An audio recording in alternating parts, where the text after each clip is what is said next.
Ang pag-ibig natin dalawa na nasuko na ng panahon. Nagdaan maraming ulos pero tutuwa naman tayo. Bumati ka lang sana, sana mapagtagumpayan natin dalawa ang lahat ng pagsuko. Kung sakali sana di kayo magkagusto, ito'y yung hindi ganda. Masasaktan sana, isaalang-alang ang masaya samahan. Ito ang pangibabaw ng ating mapatunayan. Meron bang forever? Dahil walang forever.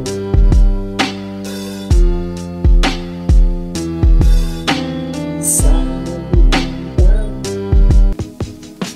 ngayon ang araw pero di pinapapawisan. Ang puso ko nakapagod pero tayo sa paniligaw.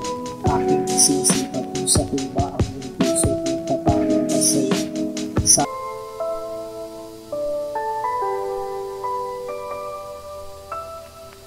pinabali pagpabingin lalapitan pusayan kahit pigilan tatakasan masilayan mahalin. Welcome po sa ating channel, Beck and Toy. Sa video po na to, tuturo ko po sa inyo ang isang angle grinder po na ayaw niya pong umandar. So wala po siyang power. Totally po dead siya. So pag sinaksak niyo po siya ay wala po kayong maririnig na kahit anong ingay o kahit ano pong sinyalis na aandar po ang ating angle grinder. Ang angle grinder po na to ay isang Kawasaki. Ayan po, Kawasaki model.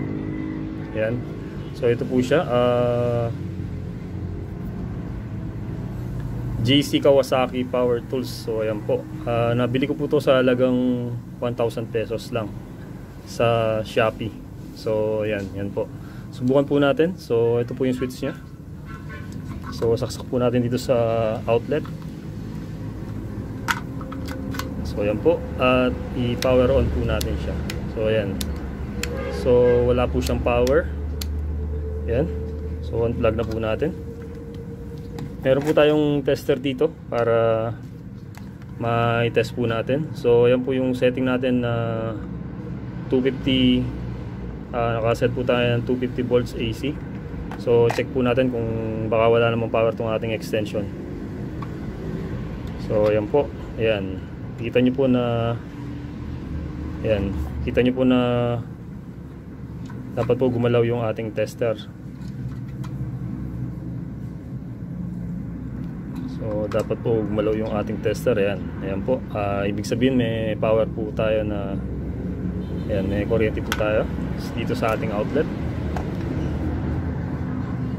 So ngayon po ay buksan po natin itong ating angle grinder kung para makita po natin kung saan po yung problema niya. So ito po, baklasin po natin.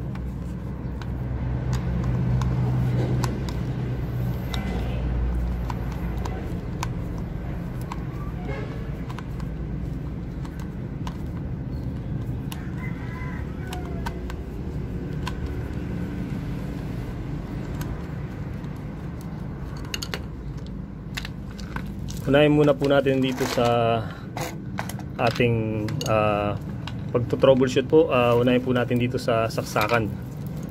So una po ay saksakan para, ayan, yan po yung ating pinaka cord nya.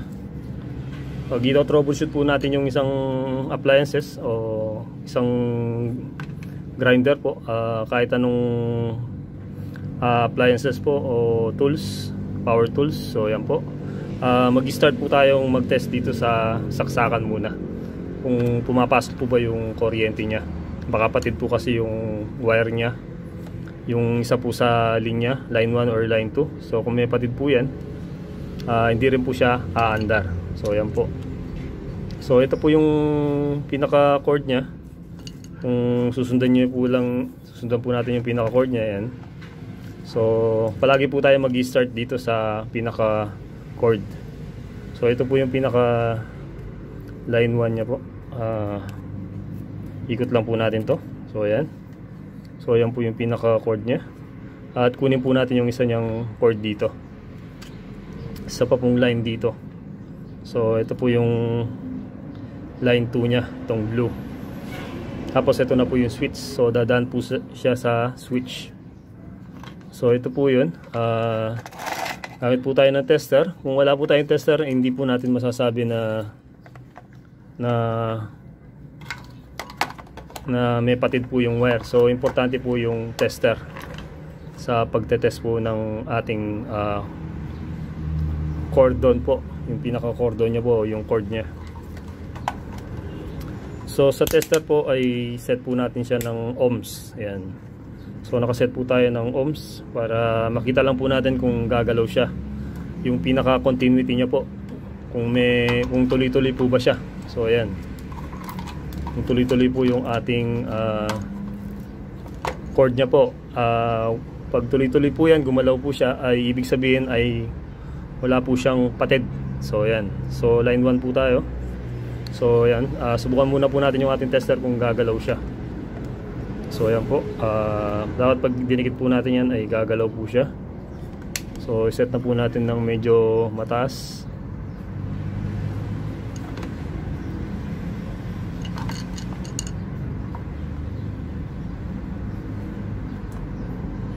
So ayan po, kita po natin na gumalaw na po siya.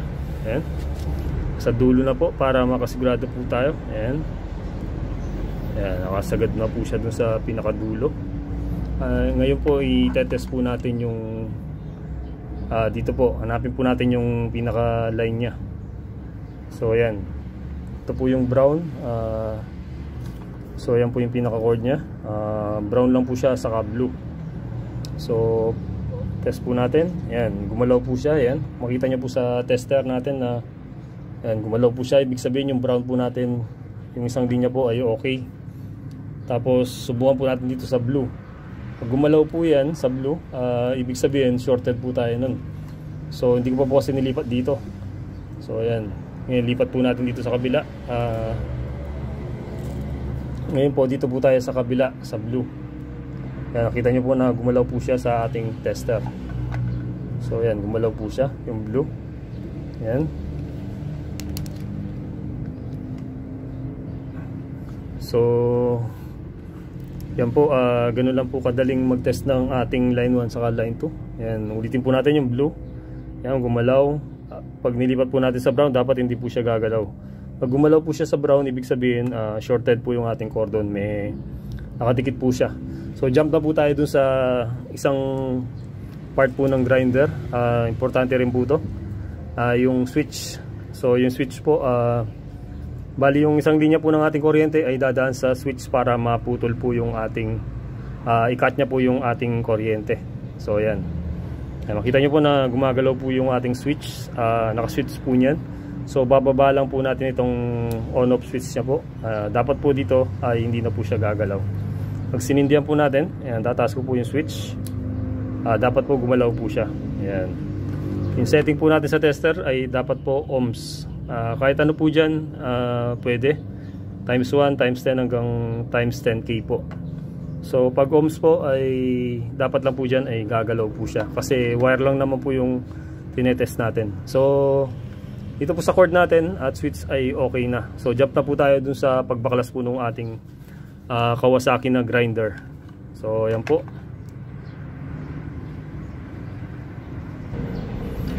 So baklasin na po natin.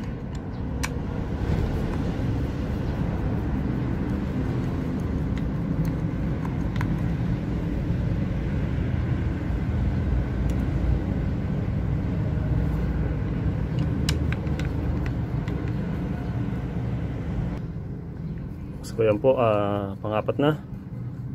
Ni-skip po kanina para bumilis po yung ating video. So yan po, pagkatanggal po ng tornilyo, hilahin lang po natin. So yan po siya. Yan, ganyan lang po kadali, 4 na tornilyo. So 4 na tornilyo. Tapos dito po 4 din po yung tornilyo nya. So yung dalawa po tinanggal ko na kanina. So ito na po yung dalawa.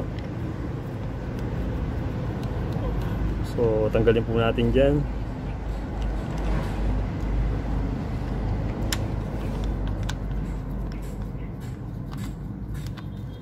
Ang angle grinder po na to ay isang Kawasaki. Ilang taon na rin po sa akin to, 2 years na rin po. Matibay din, masasabi ko pong matibay din po siya.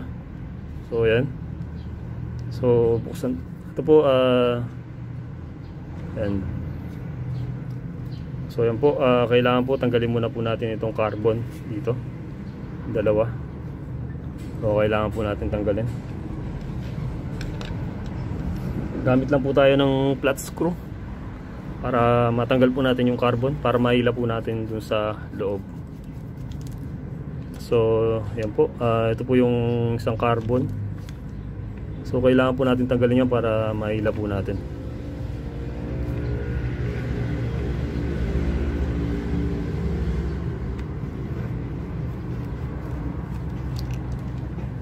So yan po yung carbon nya. At yan, hilahin na po natin. So ayan po, ayan po yung makikita nyo sa loob. So ayan po, pinaka armature nya po.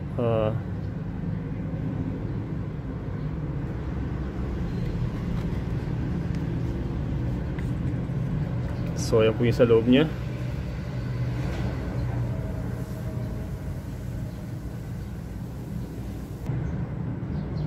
So ito po ang nakita kong problema. So nilagay ko po yung dalawang carbon. Yan, kung mapapansin nyo po na yung isa pong carbon sa bandang right ay yan, nakalabas po siya. Ayan, tatama po dun sa ating pinaka armature po. Ayan, tatama po dun. At kung kabila naman po, mapapansin nyo na yan, sa bandang left po yung yan po, yung ating carbon, hindi po siya umaabot. So yan, gumagamit lang po kasi tayo ng flashlight, so dapat mag-visible po siya sa ating camera. Yan, papansin nyo po yung sa bandang left na maliit po siya. Yan. At yung sa bandang kanan ay sakto, mahaba po siya. So yan po yung naging problema niya, kaya ayaw niya pong umandar. So yan, yan po.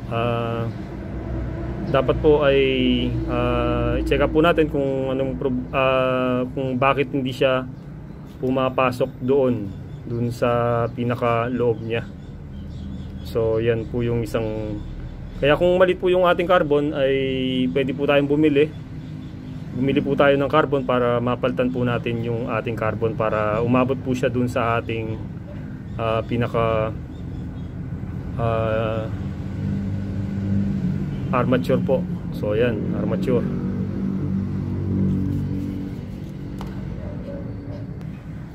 So dito po, ipapakita ko lang po kung bakit, paano po yung kanina yung sinasabi ko.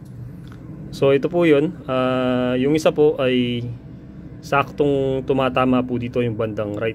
So bandang right po yun. Yan, pag tumatama po siya dito, sakto. So yan po, pag umikot po yan, yan, gumagasgas po siya ng ganyan. Yung sa kabila po ay, sa kabila naman po ay yan, hindi po siya umaabot dito. Yan, ayan po yung mangyayari. Yung isa po hindi po siya umaabot dito, kaya ayaw pong umikot nitong ating grinder. So kailangan niya po yung dalawang carbon na tumama po dito sa left and right. So dalawa po yan dapat. So ito po yun. Para lang po makumpleto yung ating tutorial po, ayan, dapat po yan, kita nyo po na yan, dapat po dalawa po silang nakadikit dyan pag umikot po yung ating armature. So yan po, ngayon kung nakaangat po yung isa, hindi po umabot dito, hindi po yan aandar. So yan po yung nakita kong problema dito sa Kawasaki angle grinder. So hindi po siya umabot ng ganyan. So hanggang dito lang po siya. At papaliwanag ko rin po kung bakit po ba nagkaganon. So yun, Kung mapapansin po natin, yan, parehas naman po yung haba nila. Nangyari po ay meron pong nag-build up po dito na kumapal. Ngayon po ayaw niyang pumasok dun sa pinakabutas po nung housing natin. So yun po yung nangyari. So pag pinasok niyo po ganyan, may bumabangga po dun sa loob. Medyo kumapal po siya dito, yung part niya po dito, na dapat ay ganito lang po siya diretso. So may kumapal po dito sa isang side. Siguro pag naiinitan po siya, yun. Ang ginawa ko lang po ay igagasgas nyo lang po yan sa bato. So yan, gagasgas nyo po yan sa bato hanggang sa, dahil malambot lang naman po ito, ito pong carbon na to, pag ginasgas nyo po yan sa bato ay yun, mawawala na po yung pinaka kumapal niya po doon na bumabangga po dito po sa papasok niya. So yun po yung naging problema niya. Saka isa pa po pala, kung nakalagay po yung ating carbon na ganyan at tinesting po yung ating grinder. So kumpleto po yan kung nakalagay po lahat yan at nakalagay po yung carbon. Yan, nakalagay po yung carbon natin. Kung nakalagay po yung carbon, pag tinest po natin yan sa tester, so pag tinest po natin yan sa tester, kita lang po natin para kumpleto po yung ating video. So naka-ohms po tayo. Kung yung isa pong carbon natin ay, so ito po carbon, so isipin po natin na kumpleto po, nakalagay po yung buo ng ating grinder, yung mga parts niya po. So yun po yung mag-assume po tayo na nakalagay po lahat yan, pati yung carbon. Ngayon pag tinest po natin ng tester yan, so tinest po natin ng tester yan, yan, tinest po natin ng tester yan, nakaset po tayo ng ohms. So ohms po, yan. Ngayon pag sinwitch po natin yan, hindi po siya gagalaw, na dapat po ay gumalaw siya kung good po yung ating grinder. So yan, yun po yun. Pag sinaksak po natin, dapat po umandar po siya kung good po yung ating grinder. Pero kung ito pong isang carbon natin ay hindi po tumatama dito, so hindi po siya tumatama dito, yung isa ay pag nag-read po tayo, sinindi po natin itong grinder natin, nag-read po tayo ng ohms. So tinest po natin siya sa ohms, hindi po yan gagalaw kasi nakaangat po siya ng ganyan.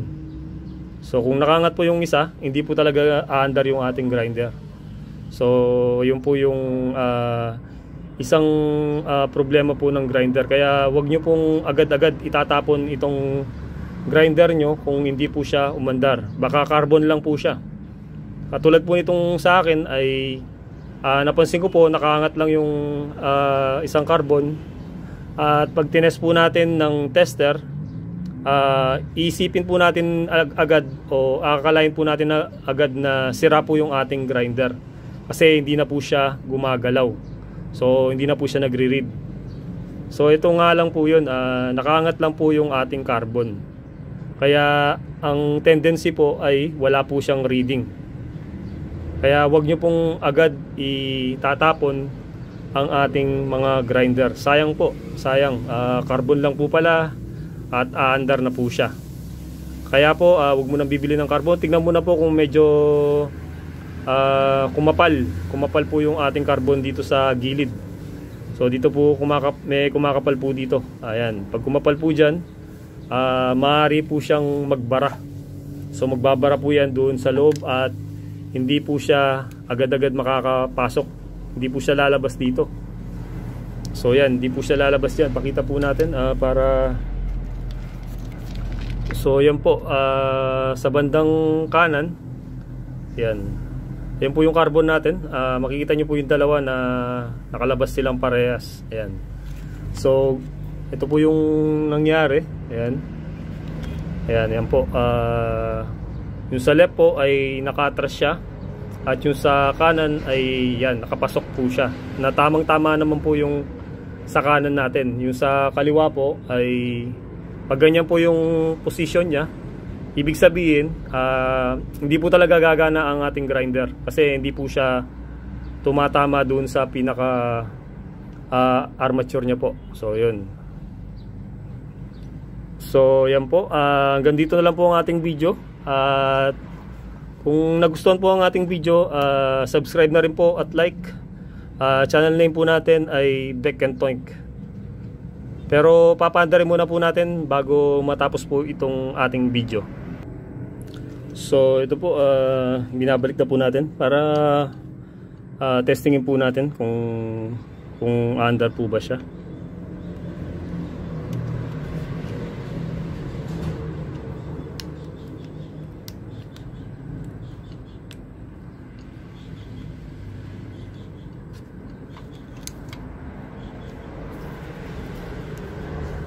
So ito pong angle grinder na Kawasaki, kahit sa experience ko po, kahit mura siya ay okay naman po. So okay naman po siya at tibay naman. So yan po, kung nagbabalak po kayong bumili ng medyo mura na grinder sa Shopee, so yan po, Kawasaki po. Saka sa Shopee po at Lazada ngayon ay talagang marami na pang mga mura na power tools. So yan, kung nagkamali po ako dun sa pagkakabanggit ko po dun sa mga parts ng grinder po, yung sinabi ko pong armature kanina, kung nagkamali po ako dun, kung hindi po tama yung sinabi kong pangalan niya, pasensya na po, kasi hindi ko po talaga kabisado kung tama po ba yung sinabi ko. Base lang po dun sa napanood ko. So yun po, subukan po natin. So yan na po siya. Palagay na po yung dalawang carbon nya. So yan.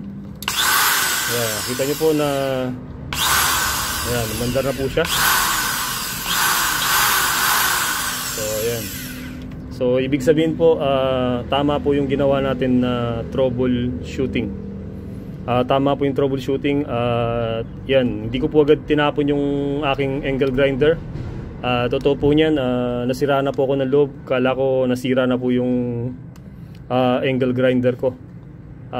Ngayon po pala, yun lang pong carbon niya na nakaangat. So sayang kung itatapon po natin ang ating grinder. Dapat check up muna po natin. So yan, check up nyo muna, baka ganun lang po yung sira nya.